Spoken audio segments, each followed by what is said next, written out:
நம சிவாய குருவே சரணம். இன்றைக்கி என்ன பார்க்க போகிறோன்னு பார்த்தீங்கன்னா, சபை கட்டு மந்திரம்.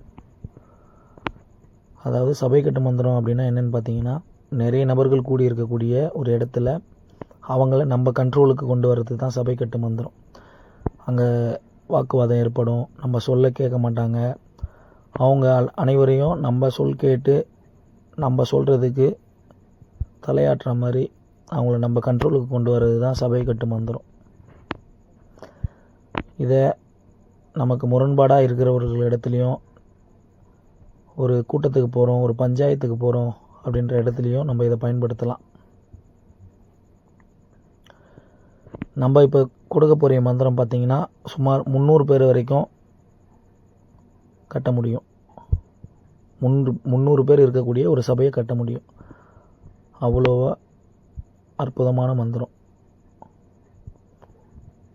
இந்த மந்திரம் பார்த்தீங்கன்னா, ஓம் நமோ பகவதே உக்ர ரூபாய ஜிவ்வல ஜிவ்வல ஹும்பட் ஸ்வாக. இந்த மந்திரத்தை நான் இப்போ தரக்கூடிய எந்திரத்தில் வரைஞ்சிக்கிட்டு அந்த எந்திரத்துக்கு கீழே இந்த மந்திரத்தை எழுதி சுமார் 108 முறை உரு போட்டு போகிற இடத்துக்கு, அதாவது சபைக்கோ அல்லது பஞ்சாயத்துக்கு வழக்கு அந்த மாதிரி போகிற இடத்துக்கு இதை கூட எடுத்துகிட்டு போனீங்க அப்படின்னிங்கன்னா சுமார் 300 பேர் வரைக்கும் உங்களுடைய சொல்லுக்கு கட்டுப்பட்டு நிற்பாங்க.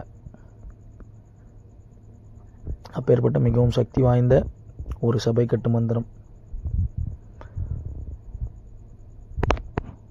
அப்பொழுது உங்கள் வாக்கு பலிதம் நிறைவேறும். அது மட்டும் இன்றி அங்கே இருக்கக்கூடிய மக்கள் ஸ்தம்பனமாகுவாங்க. அதாவது அவங்க வாய் திறக்க முடியாமல் உங்களுடைய சொல்லுக்கும் உங்களுடைய செயலுக்கும் கட்டுப்பட்டு நிற்பாங்க. அப்பேற்பட்ட மிகவும் சக்தி வாய்ந்த மந்திரம். இதனை பயன்படுத்தி அனைவரும் பயன்பெறுங்கள். நன்றி. நம சிவாய குருவே சரணம்.